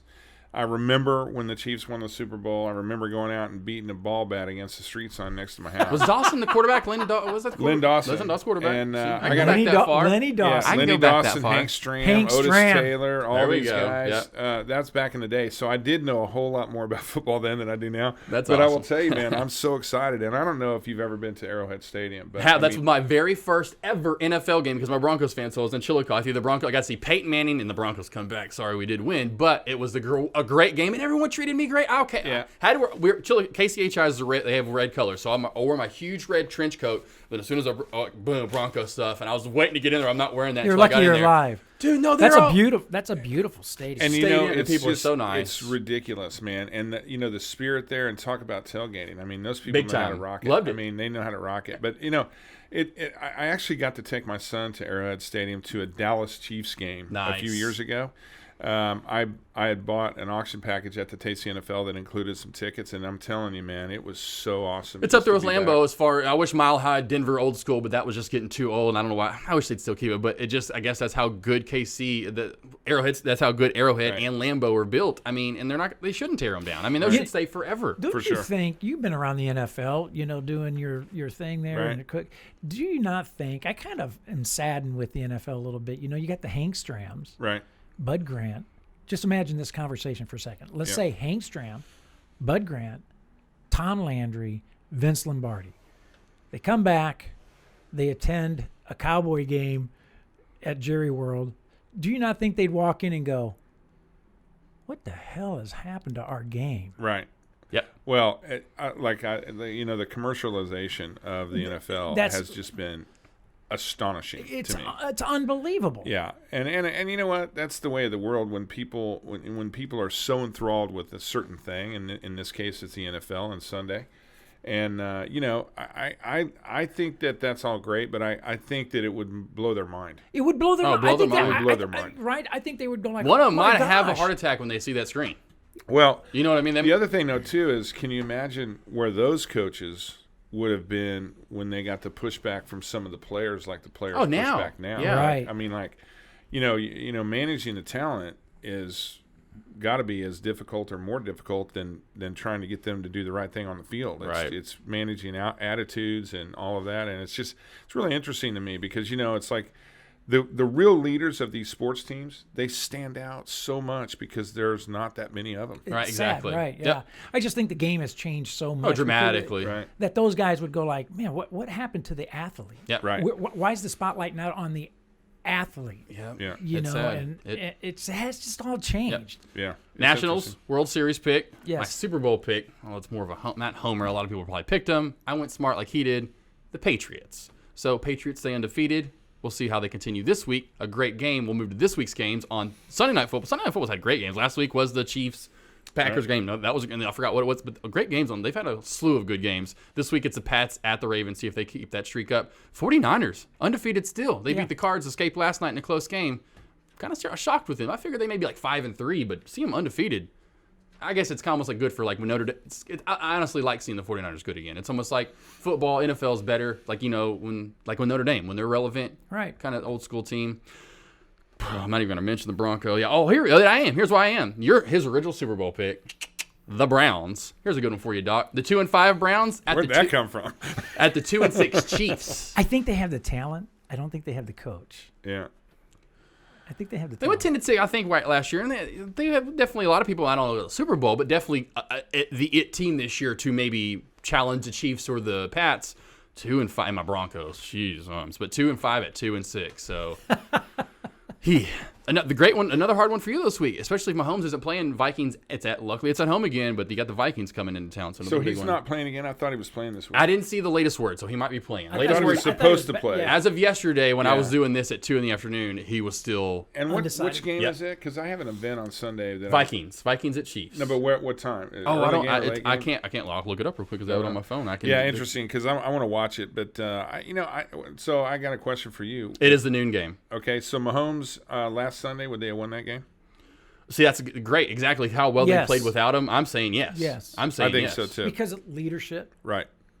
obviously skill and talent, but the leadership. Well, and not only that, man, but I'm telling you, it's very powerful for the entire team to rally behind a person that they really believe in. And not that the other guy didn't do a good Matt Moore. job. And Matt Moore. Okay, so he did a great job, and I thought the game was great, and I thought it could have gone either way. Yep. But I do think Mahomes brings Full something strength to Mahomes. the team for sure. Exactly. Yeah. And here's the latest word as an hour ago. Limited again today in practice. It says if Mahomes can't play, Matt Moore will get the start again. So that's the latest word as of an hour ago. So we'll see. Monday Night Football game. You've got, hopefully should be an easy one, at the Giants. Cowboys at the Giants. Got the week off. They rebounded against the Eagles after kind of going in that little slump. So how you feeling? We'll see, man. We'll see. That's how you're feeling still? We'll see. Ooh, Jesus. You know, the Cowboys are just so unpredictable. They right? kind of are. They Well, just, I mean, what's it's it come hard back to? What's it come back to? Coaching. Exactly. And they need to get rid of Garrett. All right. We talked about it last week. That stat buyer. Hey, did you get a stat from the Pizza Boy? Oh, yeah, no. Pizza Boy gave us a stat last week, and I meant to look this up, and I need to. He said in any major league, like MLB, NFL, whatever, if the head coach has not won the Super Bowl, World Series, whatever it is, in the first 5 years, they don't win one. He's been there for 10 years. That's double the time. Wow. Yeah. I'm like, he's got to That's listen. an interesting stat. Now, It I is. can't verify whether that's true or not, but That is an interesting stat, And that's right? something I need to look up soon. Right. Let's get to something I know you know way too much about. The World Series. Yeah. You won it, Doc. You won. Where's your gear? You picked- almost look like an umpire today. You almost look professional with that on, with the Jesuit baseball. Yeah, But I picked it, man. I got to get you a shirt. You can't. If anything, I'll get you that for Christmas. Yeah, give me a this year. Washington Nationals World Series for sure. Got to. Yeah. I mean, are you kidding me? This guy. I can't wait to make the video back in spring training. We're having a little banter about this. I do. Okay, in the end, I'll give it a good series. You called a great series. Just you love baseball. I called a good series. One great game. Game one. I'll go 3 good games. I went with 3 good games. They were 7 good games. Game 2 is not because of baseball. 7 good games because he win. He called it. Yeah, right. No, there's 7 good games. Game 2 was terrible. 12-3. That would be like me saying the Chiefs beating the Broncos. You saying the Chiefs beating the Broncos 45-20. Even You're looking at the score. Shallow. 12-3. You're looking at the score. There's not even that wasn't even close. If a score is 4-3 and somebody hits a grand slam and they end up winning 8-3, that game make it a And bad it's game. one hit, right? Right, It's one exactly, hit that caused. exactly. Yeah. Here's my Exactly. point. Most of these games. That's why I want to get you riled up. Most of these games were good through 7. The 7th through 9th inning, you've got to call that. The 7th inning was huge. My point being, I'll go to it. The game 2 I talked about was a great game until the 7th inning. Then the Nationals put up 6 runs and it's over. It's over. There is no team that's coming back from 8-2 in the bottom of the 8. You don't Ain't know happening. That. You don't know that. I've only watched sports for 20 plus years. 87% of the time, I looked up the number. I've already done the math. So how many times have you seen the away team win? 7 straight. How many? Exactly. So it never happened before. So I don't care if you watch sports That's true. for 40 years. Yes. So it's going to happen. So how many World Series have there been? 100? So once out of 100, that's my point. So I look at odds. I trade stocks. It's a dumb point. I trade stocks. It's not a dumb point. Here's why 1 in 100 times, you're going to see a team come back from 8 down. Here's why the World Series was phenomenal. Because you called it. No, you probably had the greatest Pitching pool of pitchers Yeah. that a World Series has ever seen. You had 7 basically aces going at it head to head. I'm not sure you'll ever see that again in a World Series. Wow. It was phenomenal to watch them work. But every game, though, that just wanted to blow that. It blew my mind when you go back through every game. It was the 7th or 8th inning. Great game. Yes, it was definitely a good. I mean, it's a 2-run game. You kidding me? But that's my point because I'm an odds person. Trade stocks.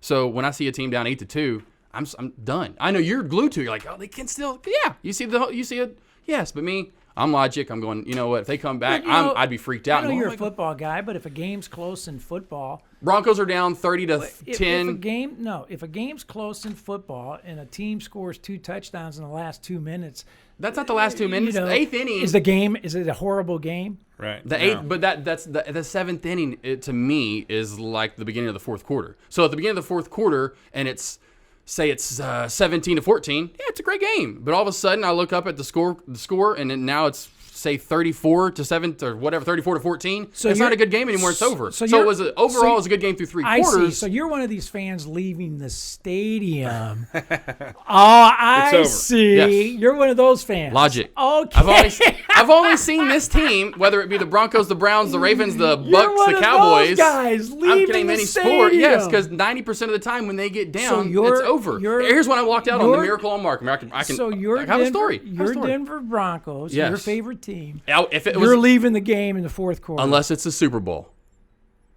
Because I paid money to be there. What kind of fan is that, man? I'm leaving. It's logic. I want to beat the crowd. One that doesn't want to be in the traffic.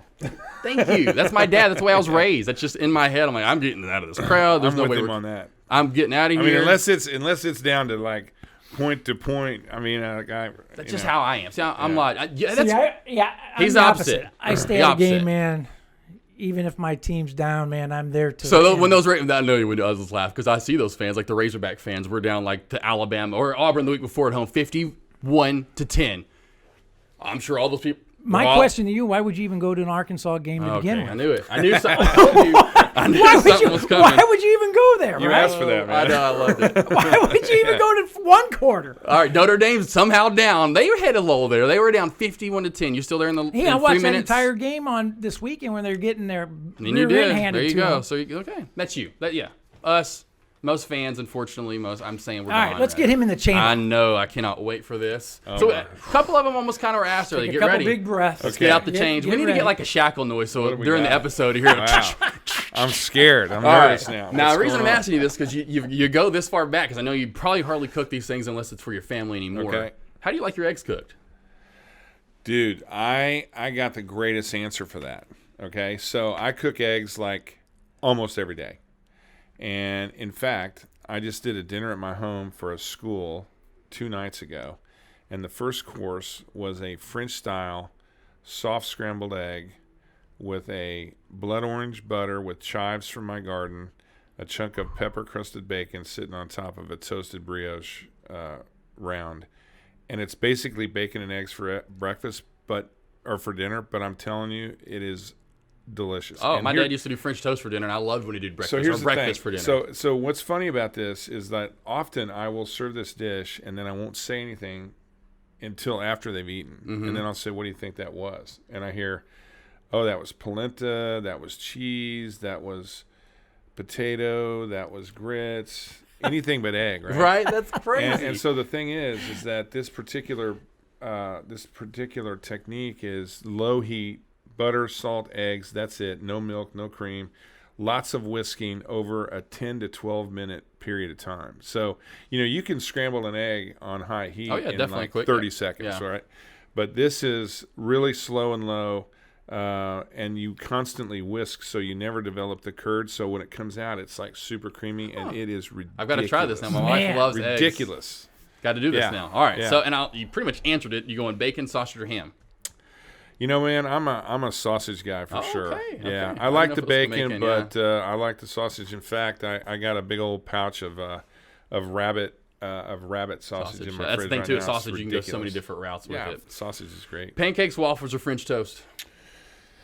Probably French toast. Oh, yeah, nice, I'm a French nice. toast Yeah, guy. your French background, Yeah, man. for Come sure. on. I had to throw it in there Yeah, because yeah. usually it's just waffles or pancakes. And I was like, I'm gonna throw French toast in there because that may get the. If that was the case, it would probably be pancakes. Yeah. All right, let's go because I just kind of talked about them. What's your favorite way to prepare potatoes? Wow. You know, I always say that, another question I get all the time, what's your last meal? And my last meal will include a salt-crusted baked potato with everything. Okay. Extra butter, bacon, onions, Okay. cheese. Fully loaded. Okay, fully loaded. I mean, Jalapenos. I am a freak about a great baked potato. Right. No doubt about it. All right. So your go-to piece of and we did almost dive into it. I don't know if you gave the answer, but your go-to piece of meat. Yeah, ribeye, for sure. Okay. All right. You're at the. We also kind of talked about this. You're at the ballpark. What are you eating, and what are you throwing it back with? So, I love where some of the ballparks have gone with their food, right? And I mean, listen, I like a hot dog like anybody else, but that's probably not what I'm going for. I'm probably going to go for some sort of either gyro or some sort of really cool taco, something like that. That's kind of my go-to stuff. I mean, I love ethnic style foods, and I'm probably going to hit that with a big old beer for sure. Yeah, there you Nice. go. Love it. Love it. Okay. More into the food here. Cookie or cupcake? Cookie or cupcake? You going cookie or going cupcake? Ooh, that's a tough one right there. Assuming the cupcake is done right, I'm all about the Your cupcake. favorite cupcake? Salted caramel and maybe a little chocolate fudge. Nice. You going cake or pie? Probably cake. Favorite cake? Same again. Salted caramel. Love it. Chocolate. Candy or ice cream? Well, I've been known to knock back a sweet tart or two. Probably ice cream. Okay, nice. And your favorite flavor? Yeah. Salted I caramel. love it. I love it. All right, cheeseburger, tacos. It seems like tacos, maybe. Wow. Can we do a cheeseburger taco? Oh, boom, boom. We can do that. I mean, can we do that? Yeah, I mean, you can. Can Yeah. we do You a can. cheeseburger Yeah, right, taco? right. Yeah, no, I like the taco, and I'll tell you what, I used to be a burger guy for sure, but I don't like all the bread, man. Right. So Yes, I forgot right. where I you would get the less rather bread, rock right. rock a really nice taco for You sure. ever just cook a burger and leave the bun off and just eat the burger? a lot of times we'll cook burgers and we'll do lettuce wraps. with Lettuce them. wrap. That's what we Yeah. moved to with Yeah. our sandwiches. Yeah. That's Yeah, all I do. they're Lettuce great. wraps. It's great. Yeah. I mean, the bread is. I just don't do the bread anymore. You hear people talking all about the gluten stuff, and sometimes as chefs we go, okay, let's don't take this to the craziness. Extreme, yeah. But I have to tell you, as I've gotten older, I feel like I have a little bit of intolerance to lots of flour myself. So I try to It get happens. away I from mean, it. that's the reason. For sure. Favorite dip? You want salsa, cheese dip, French onion, 7-layer? What's your favorite dip? What's your go-to? Wow. I'm a big fan of like the whole French onion dip. I mean, I like that salty, real rich kind of flavor. Real good stuff. Because if I'm gonna do the 7-layer dip, I'm just gonna wrap that up in a taco. Right. There you go. All right. Go-to cereal. Go-to cereal. Wow. You haven't had cereal in 40 years. Right? Well, my kids eat cereal Yeah. like crazy, so I usually end up. I right now I'm really a big fan of a good granola. Oh, nice. Like a really All right, nice, yep. I like Kind bars. We have those. Maple granola, that All right. kind of stuff. May not be drinking these much anymore, but we ask everyone, especially with the sports involved, what was your, because it was, go-to Gatorade? Go-to Gatorade, orange, absolutely for sure. I think it's gotten the no most doubt. likes so far, Yeah, which is I do. nuts. It's crazy. All right. No classic. doubt. Love it. Let's go to sports. Your all-time favorite sport.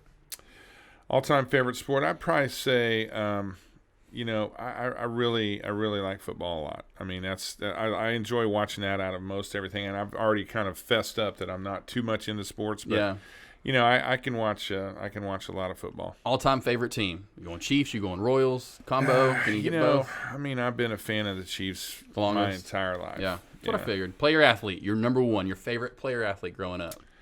Or even now. Well, Mine's Jordan. Like, say mine was Jordan. Some people Yeah. have his might even still be Trout now. It's like you get. So yeah, I have to tell you, man. I mean, and I'm not saying this because I know Troy personally, but Troy has been such a great guy for the team and for the city, and he's a good friend to me. And I think the guy is solid as a rock. Love it. You do the chef, you do the food, but if you could want pro in any sport, what do we want pro in? Well, wow. Something I could still walk when I'm 60.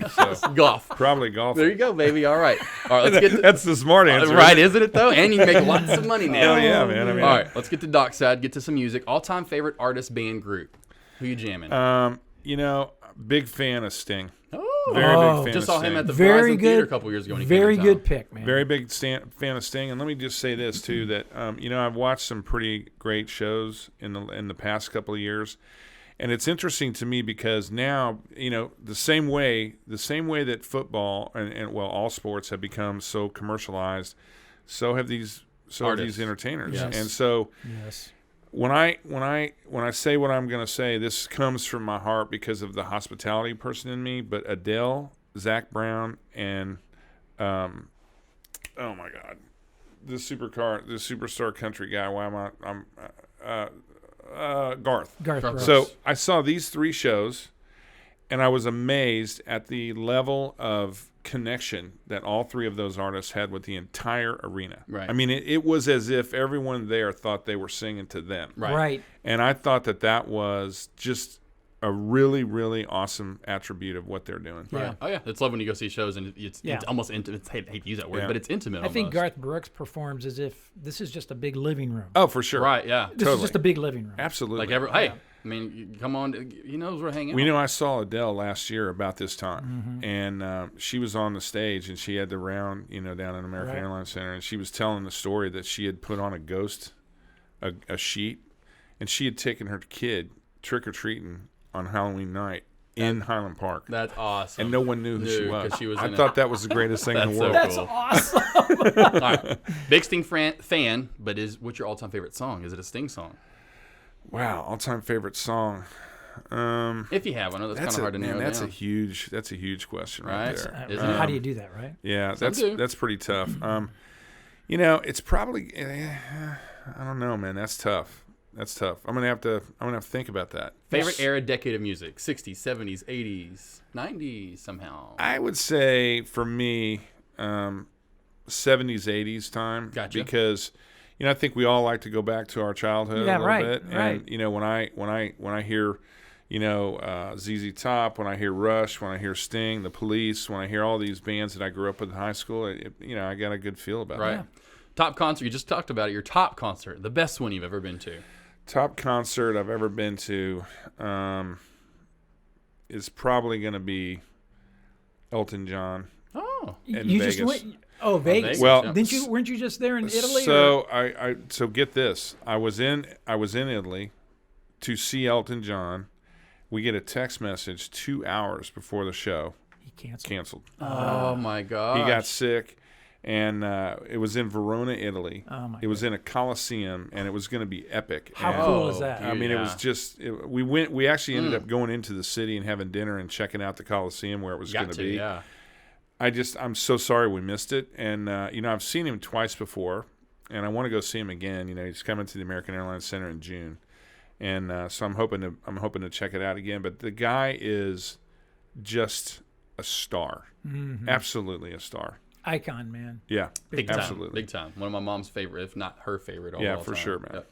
Like a song wasn't on the radio. You don't hear it a lot or hardly ever. But Love Lies Bleeding, like that little Love Lies Bleeding, and that's the intro or that's the outro. What's the first? Funeral for a Friend, Love Lies Bleeding. Like I love that song. No one probably has even heard of it. That long, 10 minutes, like it's like a double song. Yeah, beautiful.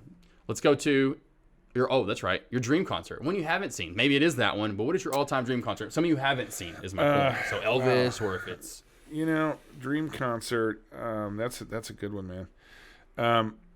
We had a little show. That was one of our show topics back in the summer. We did our all-time favorite dream show. I've been very fortunate to see some really cool people in some really small venues. I saw John Cougar in a small John Cougar Mellencamp in a small venue. That was great.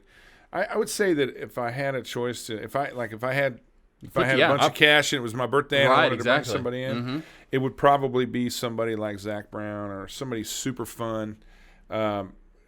and not to take anything away from Elton or Sting, because I would love those guys too. But the Zach Brown thing, man, is you'd be cooking your chicken, you'd be drinking some beers. We would have fun, man. It would be fun. Yep. Here's what I would do, man. Just came to me. My last night, I'm having you prepare the meal. I'm there. I'm gonna have Tony Bennett come in and sing. Okay. While you're cooking. There we go. Come on, man. Come on, Tony Bennett. You. How cool is that? Right. All right. We're going to get to some of those good questions in a minute. Seriously. If we could play one instrument, we kind of talked about this before the show, but if you could play one instrument of all time, what would it be?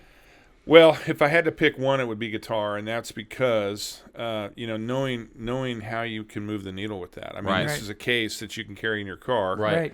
I'm really fond of the drums, but I would love to be able to play guitar and sing. I know where you can get some lessons, man. Some good ones, sitting too. in a music school Right now. Here, man. All-time favorite TV show? All-time favorite TV show? Oh, my gosh.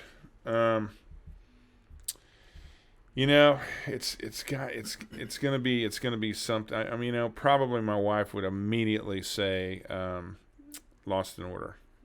Law and Order. Law and Order. Okay. Yeah, Law and Order, man. I mean, it's like, but she'd also tell you that the minute they go, dum dum, you know what I thought I'm you asleep. Said? You know what? I thought you said at first Lost in Space. Remember that? I do remember Lost in Space. Yep, Will Robinson. Absolutely. All right, we'll do the movie real quick. Your all-time favorite movie? 100% Lost. Hunt for Red October. Oh, that's a good one. Yeah, nice. Love Harrison in that one. Favorite day of the year? I love throwing this one in recently because I'm like, I wonder what adults say. Favorite day of the year? Birthday, Christmas, or the day before you leave for vacay, or is it another day? It's a day. It's the day before I leave on vacation, because I can tell you that, as I said earlier, my research on food is vacation. Right. My research is traveling.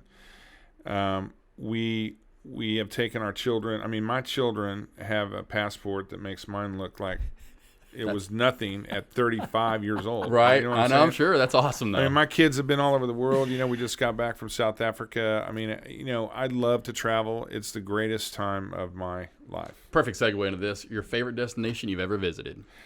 South Africa, without a doubt. Wow, really? Been there 3 times in 5 years. Going to plan another trip for my 60th birthday in 2021. Going to go see the migration.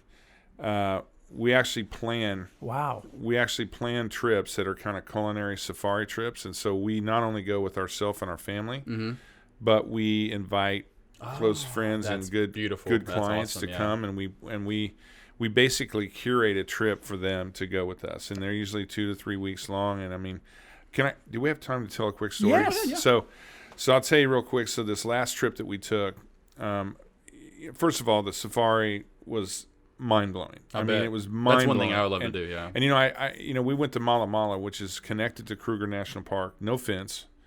But the thing about Mala Mala has a huge river running right down the middle of it. So all the animals from that side of Kruger come to the river. Mm-hmm. And so you get the benefit of Kruger without being in Kruger. But long story short, we had curated this whole trip, and it started in the winelands in South Africa, Cape Town. It went to Cape Town. It went to Mala Mala. It went to Zimbabwe, Zambia, just Johannesburg. I mean, fantastic trip. Right.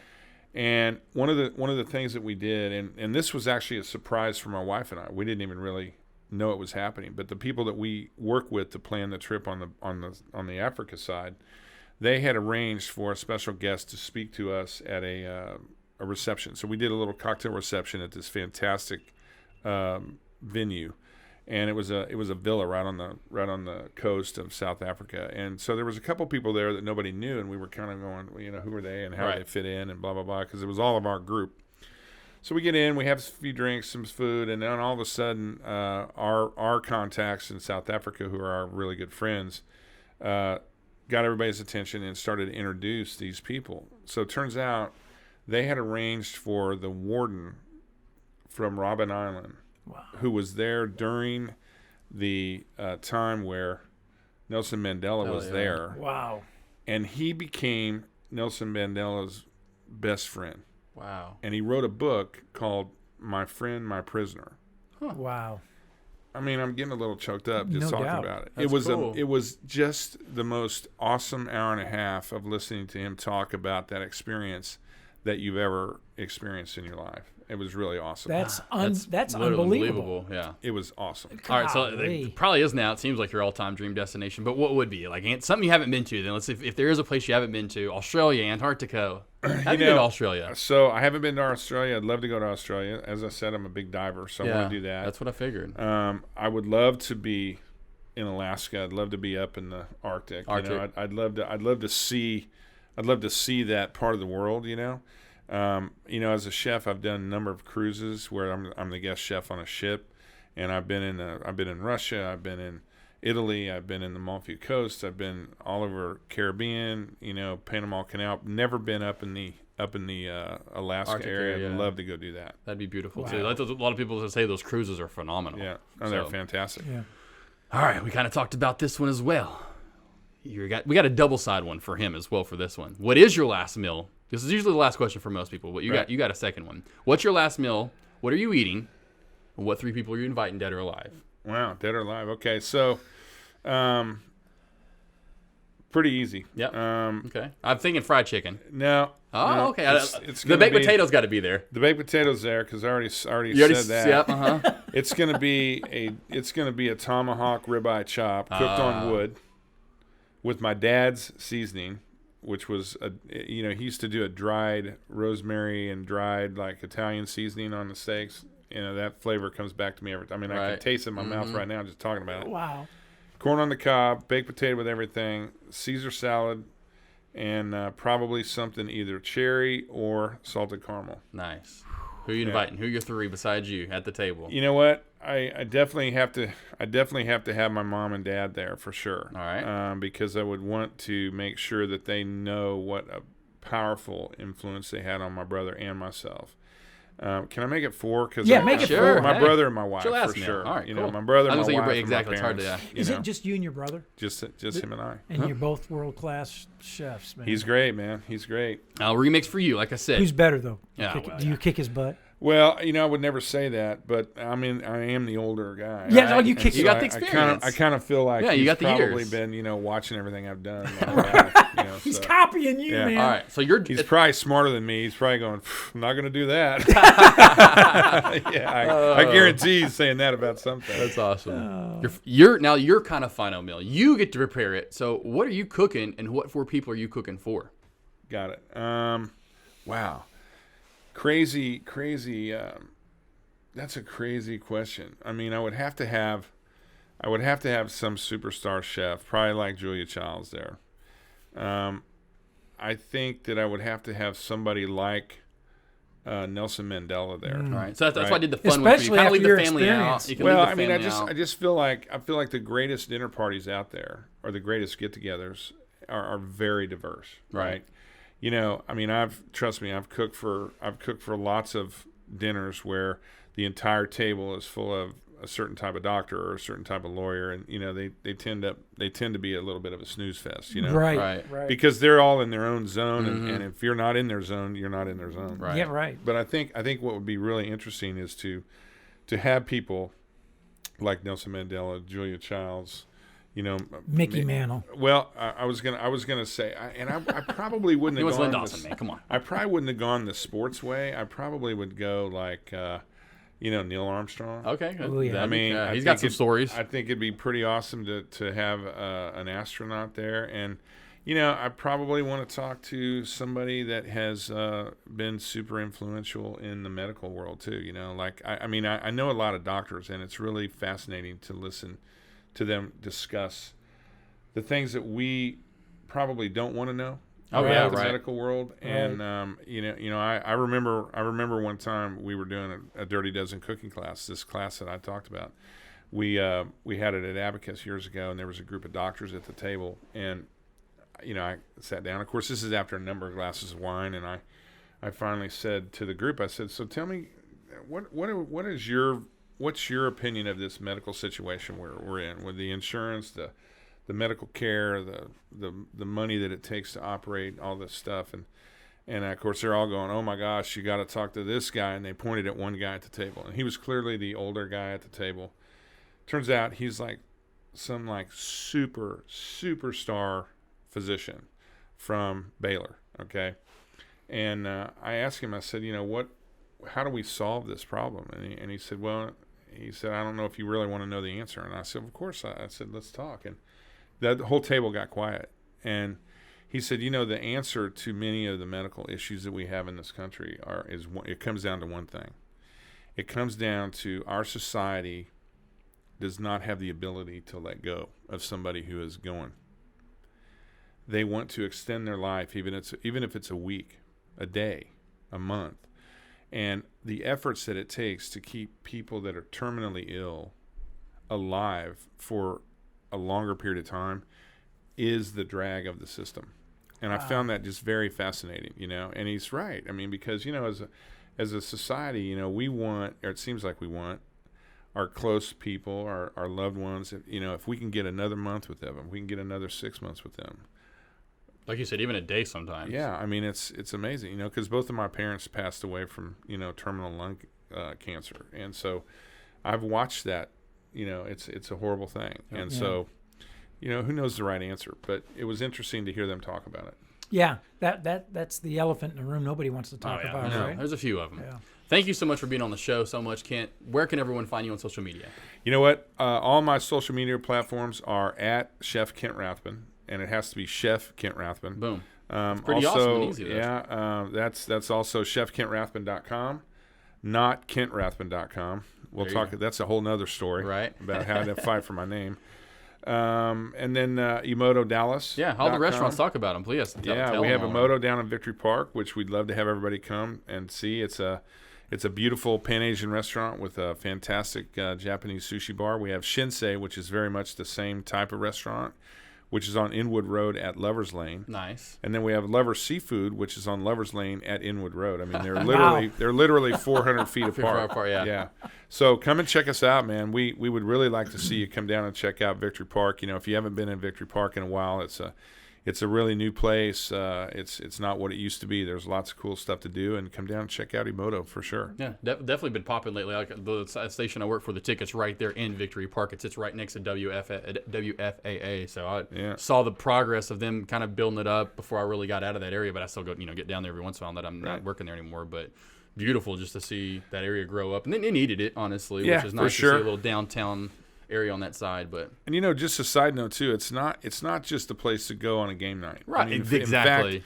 In fact, unless you're going to the game, it's really a good place to come without the games or the concerts. Right. I mean, it's got several choices, and it's really coming along. Parking's great down there now, finally too. So we have a valet right in front of our door. Yeah, awesome. Yep. On next week's show, cannot wait to do this one. To finish off baseball season, we obviously didn't have time today, but I know you look forward to this one. Let's do our Mount Rushmore of pitchers. Do a lefty and a righty. You just saw 7 of them. Oh, well, please.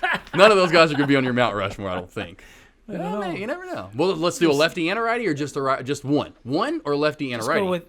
Just go with the Mount Rushmore. Yes. All right, I love it. We're going to, of course, recap and preview college football, NFL, all that good stuff. And the week after, because, of course, this week I was wanting to do the pitcher thing. We'll put that back to next week. But the week after, in honor of the start of basketball season, and Jordan Michael just made some headlines because he released his, and everyone was like, what? There's no new players in it? He released his all-time starting 5, which was like him, well, you can't argue that. It was more Michael, or I should say Magic was at 1. He was at the 2. Pippen was at the 3. He loved James Worthy. That's what a lot of people question. James Worthy at 4, and then he had Elijah at 5. That was his starting 5. So next week we'll do our pitchers. The week after that, we're going to do our all-time top 5, our starting 5. Who we got in our starting 5. Very good, man. Be good to go over. Of course, you can follow us, which doesn't have the followership that he's got. But, of course, you can subscribe to us, iTunes, iHeartRadio, Spotify. He's a stud, man. Come on. We're getting there. We just started, here in about 40 years, we'll be on that level. Whew. Hopefully maybe it's only 4 or 3, but SoundCloud, and of course you can view the video on YouTube. So like I said, I'll send you all that. Spotify, SoundCloud, it's all out there for when iHeartRadio, iTunes, and of course follow us Instagram, Twitter, YouTube, Stud and Dud. So give us a follow. Chef Kent Rathbun. I'm sure a little bit bigger name, but Stud and Dud, baby, Stud and Dud. Don't forget. We will do it. Thank you so much again for joining Kent, us. It was awesome. Great time, man. Thanks Thanks for the time. We'll do it again. We have to. Yeah, for sure. Got to. We got more stories to ask you about the people that you get to cook for. Yeah, I didn't even get to my quail questions, man. Yeah. I'm a big quail lover, and it's hard to find good quail, man. Ask about the jazz background that his dad had. Total quail fan. I am too. I'm always in a hunt We'll try to get you back on if we can before the new year. I'm sure this time is busy for you. Well, and this is we're getting into hunting season too, so it'd be perfect to talk about. Probably got a lot of people out there that hunt. Should we be able to check our mailboxes for those invites for Thanksgiving? For sure. Well, I'm just gonna throw it out right now. You guys are invited. So I know. All you gotta do is tell me you want to come. All right. Thank you all for listening. Until next week, I'm Josh Smith. Bob Lawrence. Peace.